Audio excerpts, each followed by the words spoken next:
सभी मित्रों को नमस्कार। और मित्रों, आपके अपने YouTube channel DR online study point में मैं गजेंद्र सिंह कवि आपका हार्दिक स्वागत करता हूं, अभिनंदन करता हूं आप सभी का इस्तकबाल। और मित्रों, जिस प्रकार मेवाड़ के इतिहास में हम क्रम से जानकारी हासिल कर रहे थे, जानकारी हासिल करेंगे, लेकिन उससे पहले एक निवेदन करना चाहता हूँ कि यदि आपने अपने इस YouTube चैनल को अभी तक सब्सक्राइब नहीं किया है तो सब्सक्राइब करना ना भूलें, साथ ही बेल आइकन का निशान जरूर दबाएं ताकि भविष्य में आने वाली वीडियो की भी जानकारी आपको प्राप्त हो सके।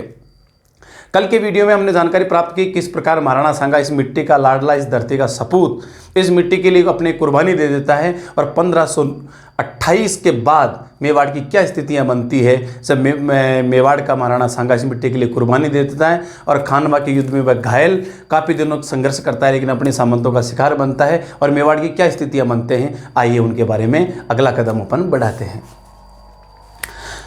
1528 में राणा सांगा के ज्येष्ठ पुत्र रतन सिंह मेवाड़ की राजगद्दी पर आसीन होते हैं। राणा सांगा के ज्येष्ठ पुत्र भोजराज थे, लेकिन भोजराज की मृत्यु 1517 में खातौली के युद्ध में हो चुकी थी, जो मीराबाई के पति भी थे।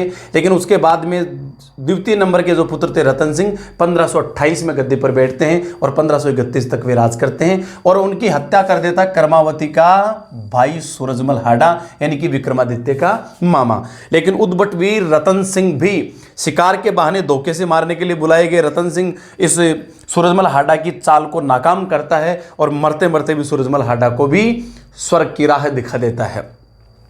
रतन सिंह के बाद कर्मावती का पुत्र विक्रमादित्य, जो बिल्कुल बालक था, ये मेवाड़ की गद्दी पर बैठता है और इसकी संरक्षिका नियुक्त होती है कर्मावती। विक्रमादित्य शासक भले ही बन गया, लेकिन योग्य नहीं था। पहलवानी का सगल रखता था, पहलवानी इसका शौक हुआ करता था। दरबार में सभी जगह पहलवानों की नियुक्ति करती, रात दिन कुश्ती, दंड पहल, मुसल उसल घुमाना, इसी में लगा रहता था। और उसी के समय गुजरात के बहादुर शाह ने मेवाड़ पर आक्रमण किया। यह आक्रमण होता है 1534 में और 1534 में हुए इस युद्ध को मेवाड़ का दूसरा साका के नाम से जाना जाता है। याद रखना, मेवाड़ के 3 साके, पहला साका 1303 में, दूसरा 1534 में और तीसरा होता है 1568 में, जो अपन अगले वीडियो में जानकारी हासिल करेंगे। 1534 में गुजरात का बहादुर शाह आक्रमण करता है और आक्रमण करने पर असहाय मेवाड़, जो बिल्कुल कमजोर हो चुका था, जर्जर हो चुका था, अपने सहयोगी भी खो चुका था, वह मेवाड़ की संरक्षिका महारानी कर्मावती अपने पुत्र की रक्षा में हुमायूं को याद दिलाती है, हुमायूं को राखी भेजती है।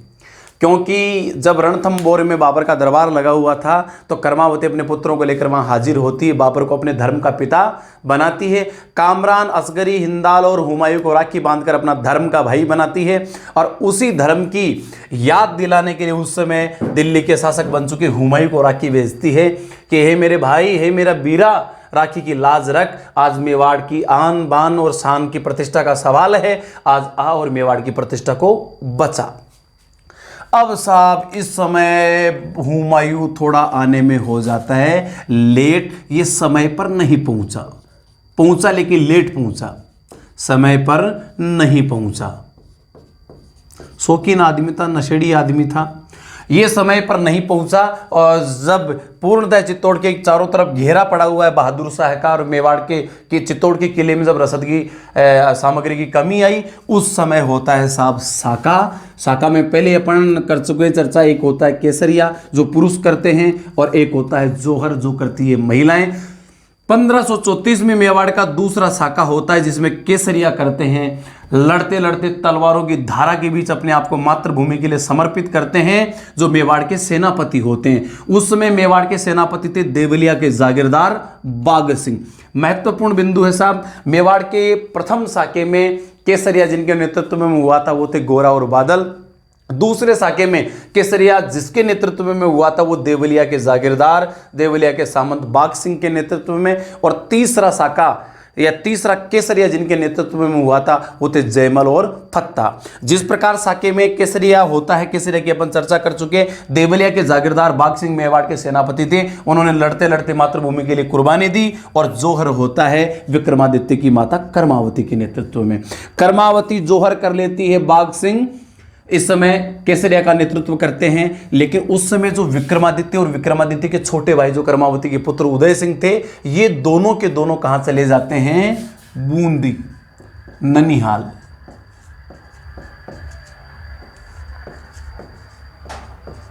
ननिहाल बूंदी चले जाते हैं। अब साहब कुछ समय बाद जिस प्रकार मेवाड़ की स्थितियां ठीक हुई, विक्रमादित्य वापस आता है और उसी समय मौके का फायदा उठाता है उडना राजकुमार पृथ्वीराज की एक दासी का पुत्र, उपपत्नी का पुत्र, उसकी एक उपपत्नी थी पुतल दे तारा की अपन बात कर ही चुके। एक पुतल दे नाम की एक उपपत्नी थी जिसका पुत्र था बनवीर, और इस बनवीर ने मौका देख करके इस विक्रमादित्य की हत्या कर दी। बड़ी चर्चित ये कथा है जो पूरे विश्व के साहित्य में, चाहे वह अंग्रेजी साहित्य हो, चाहे वो बंगाली साहित्य हो, चाहे राजस्थानी साहित्य हो, चाहे हिंदी साहित्य हो, बड़ी अद्भुत ये कथा है इस समय की पन्नाधाय की चलती है जो वाकई में रोंगटे खड़ी कर देती है। इस प्रकार विक्रमादित्य की हत्या करने के बाद बनवीर हत्या करना चाहता था मेवाड़ के एकमात्र शेष बचे हुए इस राणा सांगा की उत्तराधिकारी उदय सिंह की, ताकि मैं निष्कंटक साम्राज्य कर सकूं। लेकिन उस समय कमेरी गांव वर्तमान में राजसमंद जिले में पड़ता है, वहां की पन्नाधाय ऐसी मिसाल कायम करती है जैसे शायद विश्व के इतिहास में कहीं भी नहीं मिलती, और ये अपने पुत्र चंदन सिंह का बलिदान इस मातृभूमि के लिए दे देती है। क्योंकि जब उदय सिंह की हत्या करने के लिए बनवीर विक्रमादित्य की हत्या करने के बाद महलों में आता है, पन्नाधाय को इस बात का अंदेशा हो जाता है कि ये उदय सिंह की हत्या करेगा। उदय सिंह को बचाने के लिए वह उदय सिंह को उस समय पातल बीनने के लिए आए हुए कीरत बारी नाम के एक सफाई कर्मचारी की टोकरी में सुलाती है। प्रातः स्मरणीय है, वंदनीय है वह महापुरुष कीरत बारी जिसने मेवाड़ के डूबते हुए सूरज को बचाया। कीरत बारी जो एक सफाई कर्मचारी होता है, उदय सिंह को अपनी टोकरी में लेकर चला जाता है। पन्नाधाय अपने पुत्र चंदन सिंह को उस जगह सुला देती है, और साहब ये बनवीर आकर के चंदन को उदय सिंह समझ करके तलवार से टुकड़े टुकड़े करके चला जाता है। लेकिन पन्नाधाय अपनी आंख में आंसू भी नहीं लाती। उसे पता है कि अगर इस समय में रो दी तो पता चल जाएगा कि ये उदय सिंह नहीं चंदन था।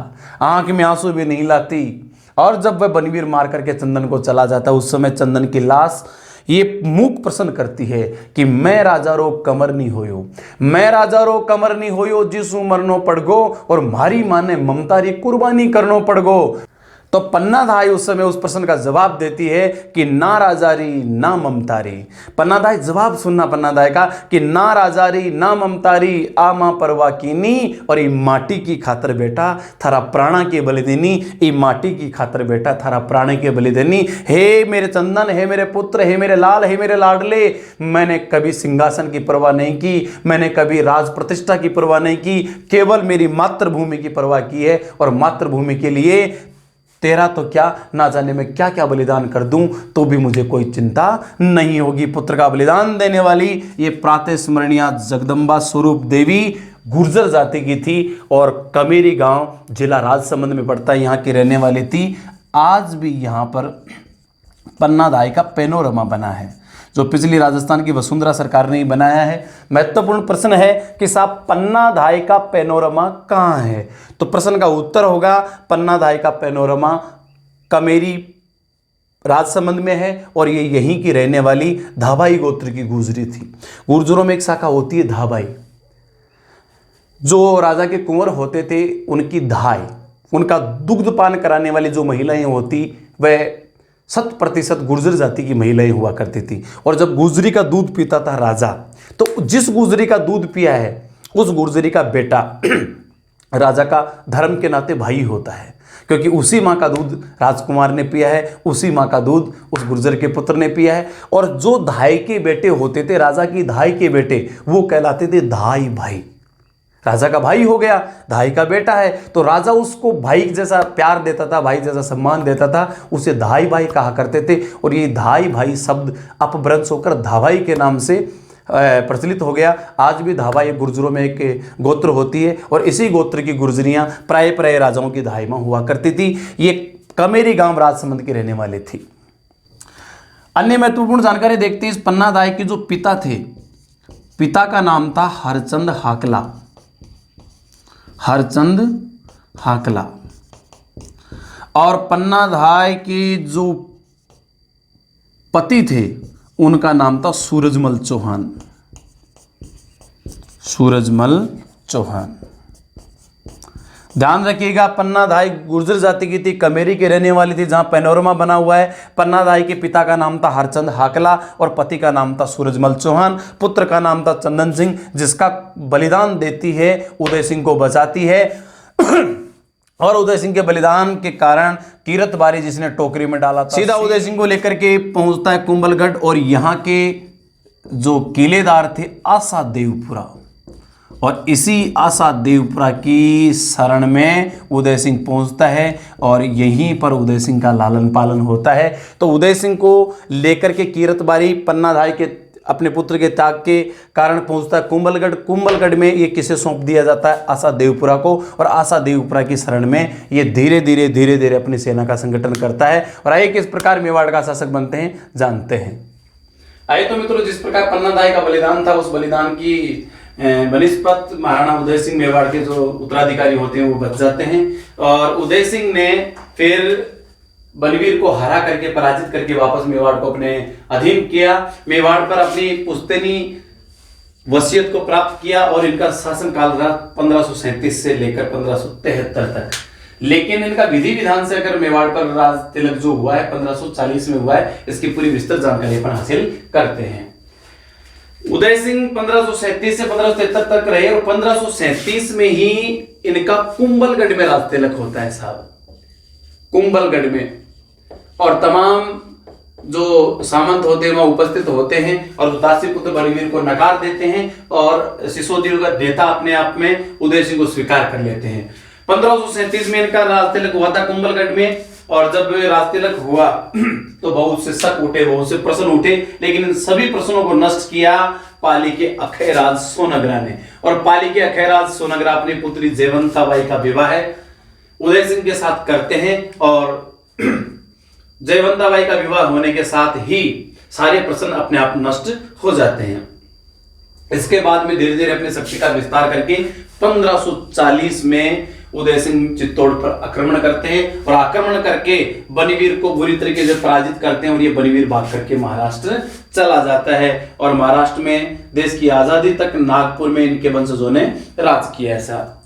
और ये जाते समय जो यहाँ के चित्तौड़गढ़ किले में एक मंदिर है तुलजा भवानी, तुलजा भवानी की मूर्ति भी ले गया था, और आज भी तुलजा भवानी का जो मंदिर है नागपुर में है, और ये तुलजा भवानी की मूर्ति है बलवीर चित्तौड़ के किले से ले गया था। और इस प्रकार 1540 में पूर्णतः मेवाड़ पर उदय सिंह का अधिकार हो जाता है। इसी के समय 1544 में शेरशाह सूरी चित्तौड़ पर आक्रमण करता है, लेकिन उदय सिंह बड़ी सूझबूझ के साथ इस स्थिति को टालता है, इस भयंकर घड़ी को टालता है। और जैसे आक्रमण करने के लिए सीमा की तरफ शेरशाह सूरी बढ़ा, अपने सामंतों के साथ चित्तौड़गढ़ के किले की चाबियां शेरशाह सूरी के पास भेज देता है। इस साथ चाबियां आप संभालो, चित्तौड़गढ़ किले आप ही का है, हम तो आपके अधीन हैं। और इस प्रकार ये प्रश्न भी आता है साहब कई बार कि मेवाड़ के किस शासक ने शेरशाह सूरी की अधीनता स्वीकार की थी? तो महाराणा उदय सिंह ने। महाराणा उदय सिंह ने किसकी अधीनता स्वीकार की? तो याद रखना, शेरशाह सूरी की अधीनता स्वीकार की। जब चाबियां भेज दी तो बाकी क्या बचा? बड़ी सूझबूझ वाले शासक थे ये मेवाड़ के, और वाकई में मेवाड़ ने इनके शासनकाल में बहुत ही आर्थिक उन्नति की। और इन्होंने ही बार बार के होने वाले आक्रमणों से सुरक्षित रखने पहाड़ियों के बीच, गिरवा की पहाड़ियों के बीच 1559 में उदयपुर शहर बसाया, और वहीं पर इन्होंने उदय सागर झील भी बनाए। याद रखना, उदय सागर झील का निर्माता मेवाड़ के महाराणा उदय सिंह। उदयपुर शहर किसने बसाया? मेवाड़ के महाराणा उदय सिंह ने। कब बसाया गया साहब? 1559 में। और महाराणा उदय सिंह ने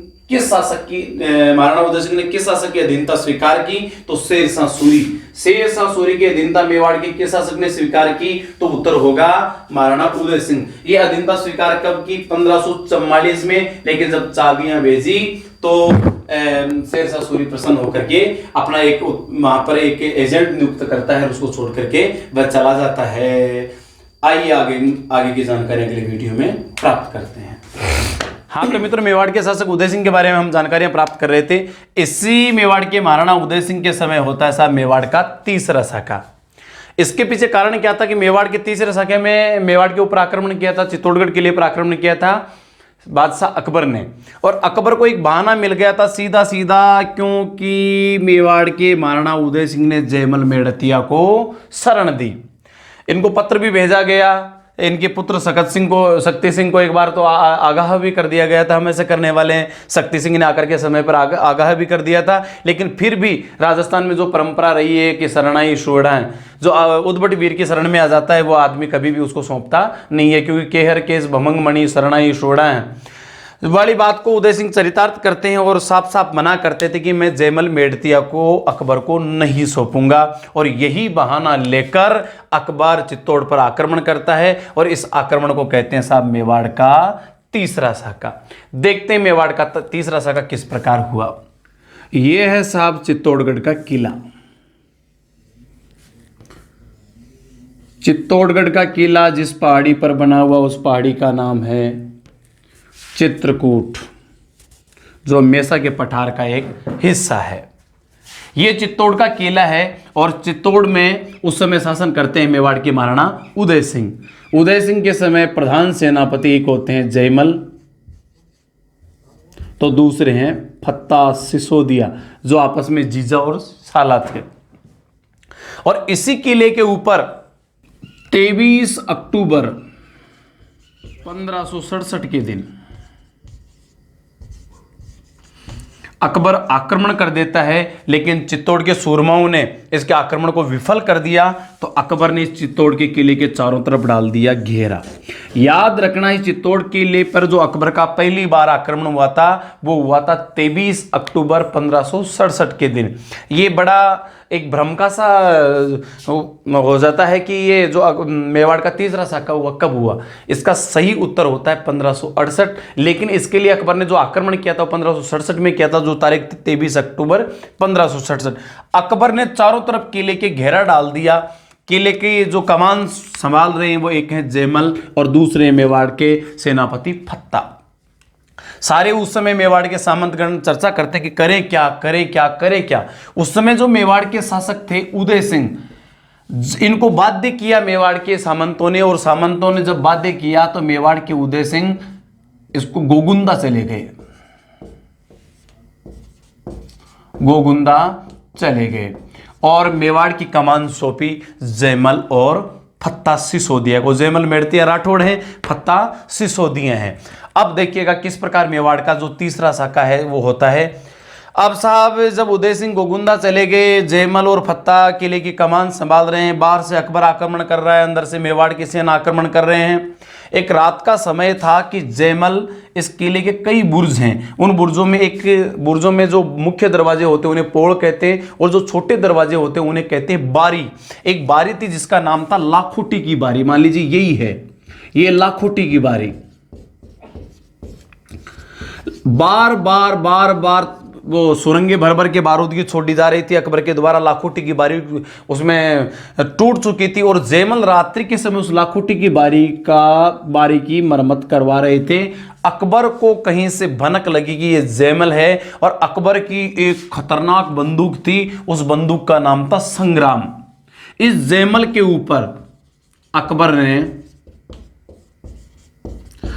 अकबर की बंदूक का नाम संग्राम नाम की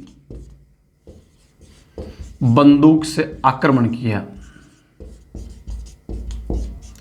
गोली दागी साहब, और यह गोली लगी सीधी जयमल की जांघ में। जब कायर के घाव होता है, कायर के रक्त का स्राव होता है, तो वो अपनी तमाम शक्ति को खो देता है, अपनी शक्ति को क्षीण कर लेता है। और जब वीर को जब घाव लगता है, उसका खून स्रावित होता है, तो वह उसकी ऊर्जा और ज्यादा बढ़ जाती है। जब वह जंग के आर पार गोली लग गई, जयमल घायल हो गया, तो रात्रि के समय पूरी सेना की उसने एक मीटिंग ली और मीटिंग में पूछा कि क्या कब तक घुट घुट के मरते रहेंगे। अपन बाहर बंदे हैं, अकबर बाहर है, अपन बाहर से अंदर से लड़ रहे हैं, वो बाहर से लड़ रहे हैं। आखिर में सेना ने कहा कि जो आपकी इच्छा है वो बताइए, आप क्या करना चाहते हैं, कि क्यों नहीं मेवाड़ की उसी परंपरा को फिर से दोहराया जाए और केसरिया किया जाए। इसमें सहयोग देती है साहब जयमल की पत्नी। जयमल की जो पत्नी होती है, पत्नी का नाम होता है फूलकमल, क्योंकि यहां मेवाड़ की जो राज परिवार की महिलाएं पहले ही गोगुंदा की ओर प्रस्थान कर चुकी थी, तो जयमल की पत्नी जो फूल कमर होती है वो कहती है कि जोहर की जिम्मेदारी मैं लेता हूं, मैं लेती हूं। इधर जयमल कहता है साहब केसरिया की जिम्मेदारी मैं लेता हूं। अब साहब इस समय जयमल के एक भतीजे थे, भतीजे का नाम था कल्लाजी राठौड़, जो बहुत प्रसिद्ध लोक देवता है राजस्थान के, कल्लाजी राठौड़। और कल्लाजी राठौड़ विवाह करने के लिए गए हुए थे। यहां तक कि कल्लाजी अपने चाचा से भतीजे लगते थे जयमल के, और जयमल इनके चाचा लगते थे। अपनी भाषा में इनको चाचा भले ही कह दो, लेकिन अगर रियल में देखें तो अपनी राजस्थानी परंपराओं के अनुसार ये बाबा थे। पिता के बड़े भाई बाबा होते हैं, लेकिन बाबा शब्द हो सकता है हिंदी में नहीं होगा, इसलिए चाचा ही शब्द आता है। कल्लाजी राठौड़ अपने चाचा से अनुमति लेकर के विवाह करने के लिए गए हुए थे। और एक गांव है साहब सामलिया, और ये सामलिया गांव पड़ता है डूंगरपुर जिले में। यहां पर बारात लेकर के पहुंच चुके थे, तोरण पर पहुंचे थे। जयमल ने कहा कि सुबह हर हालत में केसरिया होगा, लेकिन केसरिया जब वो मेरा बच्चा मेरे साथ हो। एक सैनिक को रातों रात भेजा। कल्लाजी राठौड़ का जो जागीरी गांव था उस गांव का नाम है रुंडेला। सैनिक रुंडेला पहुंचा, लेकिन पता चला कि वो तो बारात लेकर के सामलिया पहुंच चुके हैं। रुंडेला से सीधा सैनिक सामलिया पहुंचता है। उस समय कल्लाजी तोरण की तैयारी कर रहे थे। उन्होंने अपने तलवार की मूठ पर हाथ दे रखा था तोरण मारने के लिए, कि सैनिक ने कहा ठहरो। वैसा ही सीन होता है कि ए जाते हुए लम्हों जरा ठहरो जरा ठहरो। वाकई ऐसा ही कुर्बानी व्यक्ति आज भी अपने यहाँ पर मौजूद है, भैरव सिंह राठौड़, जो अपने जोधपुर जिले की शेरगढ़ के पास है, जिसके ऊपर बॉर्डर फिल्म भी बनी है। वो आज भी मौजूद है, भले ही फिल्म में उनको वीरगति को प्राप्त होता हुआ दिखाते हैं। वैसे की वैसे स्टोरी कुछ कल्लाजी के साथ गुजरती है। वो तो सुहाग रात को अपनी बीवी को छोड़ते हैं और कल्लाजी तोरण पर अपना खांडा भेज देते अपनी पत्नी कृष्णा कंवर के साथ, कृष्णा कंवर के पास, कि अगर मुझसे प्रेम करती है तो इस खांडे के साथ फेरे लो। और कल्लाजी सीधे वहां से प्रस्थान करके चित्तौड़गढ़ किले में आते हैं, तो पता चला कि बाबा घायल है। सब निर्णय ले चुके थे कि सुबह सुबह अपने को केसरिया बाने पहनकर, केसरिया पगड़ी पहनकर, हर हर महादेव जय एकलिंग के नारे लगा करके विधर्मियों की जो सेना आई हुई है इसको यहां से भगाना होगा। लेकिन साहब जयमल एक चिंता में था कि मैं घायल हूं, मुझे चला नहीं जाएगा। इसने अपने भतीजे को कहा कि बेटा मैं चल नहीं सकता, और ये घुट घुट करके एक कायर की सी मौत नहीं मरना चाहता, मैं एक योद्धा की मौत मरना चाहता हूँ। भतीजे कल्ला ने कहा कि बाबा क्यों चिंता करते हो, जब तक तुम्हारा बेटा जिंदा है चिंता मत करो, आप एक सूरमा की मौत मरोगे। अगले सूर्योदय का इंतजार होने लगा। मेवाड़ी सूरमा रात भर करवटें लेते रही।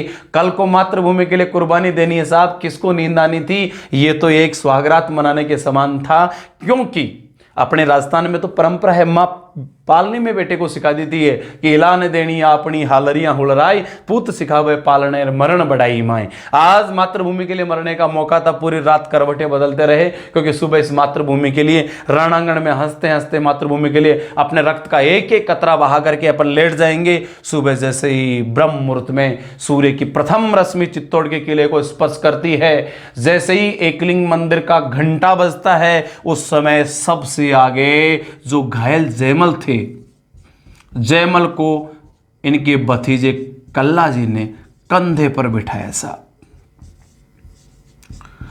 ऊपर जयमल और नीचे कल्ला, और जैसे ही युद्ध के शंख का नाद हुआ और मेवाड़ी सूरमा रामपौल, लक्ष्मण पौल, सारे पौलों को, बजरंग पौल, हनुमान पौल पार करते करते करते सेकंड लास्ट दरवाजा है साहब, जिसका नाम है भैरव पौल। इस भैरव पौड़ दरवाजे पर पहुंचते हैं, और यहां पर पहुंचते पहुंचते पहुंचते पता चलता है कि जयमल नहीं रहे, क्योंकि कल्लाजी पूरे खून में भीग जाते हैं। जयमल के हाथों की दोनों तलवारें छूट जाती हैं। ऊपर जयमल लड़ रहे थे, नीचे कल्ला लड़ रहे थे। जब डबल डेकर सैनिक ऊपर सैनिक नीचे सैनिक, दोनों के दो दो हाथों में तलवार, चार हाथों में तलवार। वो मुगल सेना बुरी तरीके से घबरा गई थी, उन्हें लग रहा था कि ये हो क्या रहा है। 2 मंजिल का सैनिक, ऊपर सैनिक नीचे सैनिक, एक शरीर से 4 तलवारें चल रही। इसीलिए सेना में चारों तरफ हाहाकार मच गया। देखा कि हो क्या सकता है, एक शरीर से 4 तलवारें। तब सबने निर्णय किया, यार हिंदुओं के देवता होते ब्रह्मा विष्णु और महेश, और उनके 4-4 हाथ होते हैं, ये तो जरूर कोई 4 हाथों वाला देवता आ गया। सेना में भगदड़ मची, भागो 4 हाथों वाला देवता आ गया, भागो 4 हाथों वाला देवता आ गया, भागो 4 हाथों वाला देवता आ गया। और आज भी कल्लाजी राठौड़ को 4 हाथों वाला देवता कहा जाता है, जिसमें 2 हाथ थे इनके बाबा जयमल के और 2 हाथ थे खुद कल्लाजी राठौड़ के। इसी भैरव पोड़ पर आते आते दोनों चाचा भतीजे ने वीरगति पाई, दोनों ने वीरगति पाई।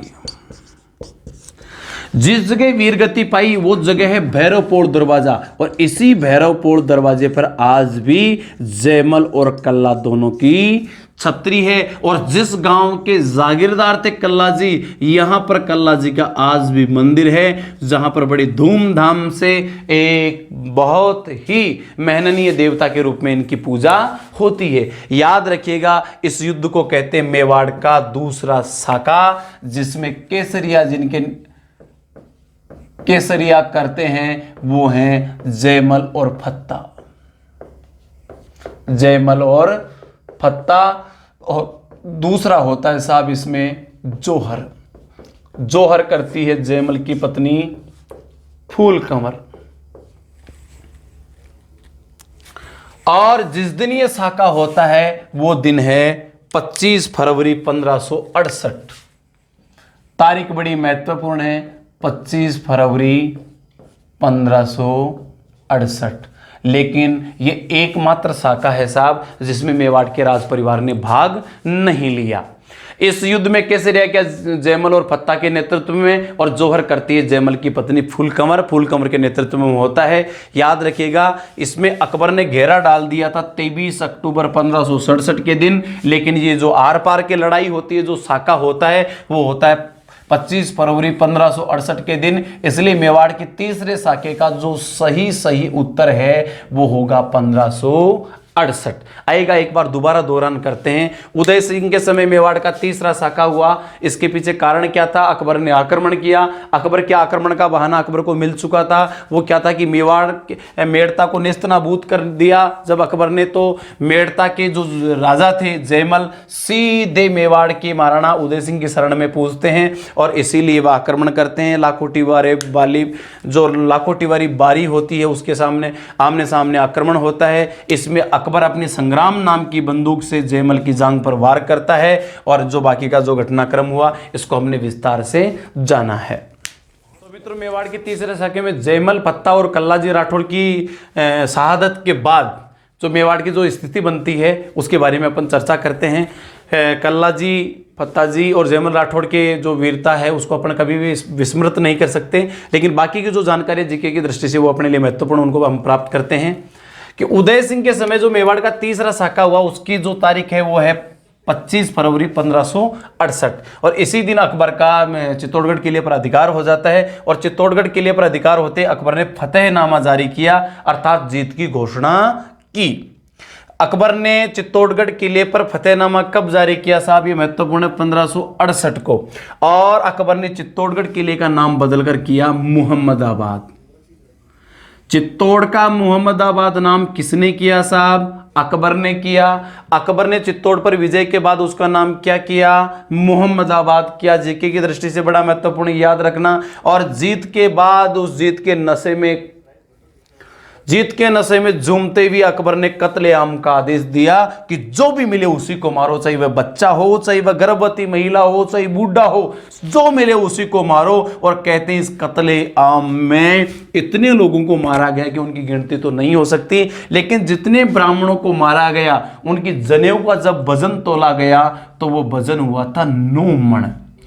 1 मण में 40 किलो वजन होता है साहब, 1 मण में 40 किलो वजन होता है।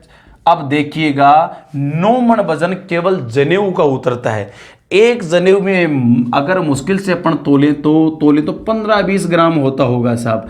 15-20 ग्राम की है और 9 मण वजन तुलता है, तो आप आइडिया लगा सकते हैं कितने ब्राह्मणों को मारा गया। बाकी के अन्य जो जातियों के लोग थे उनके तो अपन गिनती क्या करें।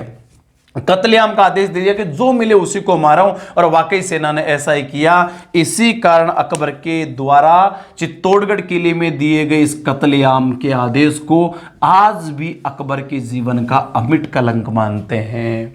अकबर के जीवन का अमिट कलंक क्या है साहब? चित्तौड़गढ़ में दिए गए कत्लेआम के आदेश को ही अकबर के जीवन का अमिट कलंक कहते हैं। वह कलंक जो अकबर के चरित्र से कभी नहीं मिट सकता। चाहे भले पूरे विश्व का इतिहास अकबर को महान कहता हो, लेकिन इसकी महानता को धूमिल करने के लिए केवल एक बिंदु काफी है, और वह बिंदु है चित्तौड़गढ़ किले में दिया गया कत्लेआम का आदेश, जिसमें इतनी मण जनेऊ का वजन होता है। तो आप कल्पना कर सकते हैं कितने लोगों को इसमें मारा गया होगा। यह जो कत्लेआम का आदेश दिया गया ये भले ही अकबर के जीवन का अमिट कलंक हो सकता है, लेकिन कहीं ना कहीं देखें तो ये अकबर गुण ग्राहक भी था। तभी तो हर विद्या का जानकर इसके दरबार में नवरत्न हुआ करता था, और इसकी इस युद्ध में भी गुण ग्राहकता दृष्टि गोचर होती है साहब। बात देखना, इस युद्ध में जिसने वीरता दिखाई वो एक है जयमल मेड़तिया और दूसरे हैं फत्ता सिसोदिया। फत्ता सिसोदिया रामपोल दरवाजे पर ही वीरगति को प्राप्त हुए थे। जयमल भैरवपोल पर दरवाजे पर वीरगति को प्राप्त हुए थे। फत्ता की छतरी आज भी रामपोल दरवाजे पर है। जयमल मेड़तिया की छतरी जो आज भी है वो भैरवपोल दरवाजे पर है। लेकिन अकबर ने इन दोनों की वीरता से प्रभावित होकर पत्थर की प्रतिमाएं बनाई, और वो भी किस पर सवार? हाथी पर सवार। हाथी पर सवार प्रतिमाएं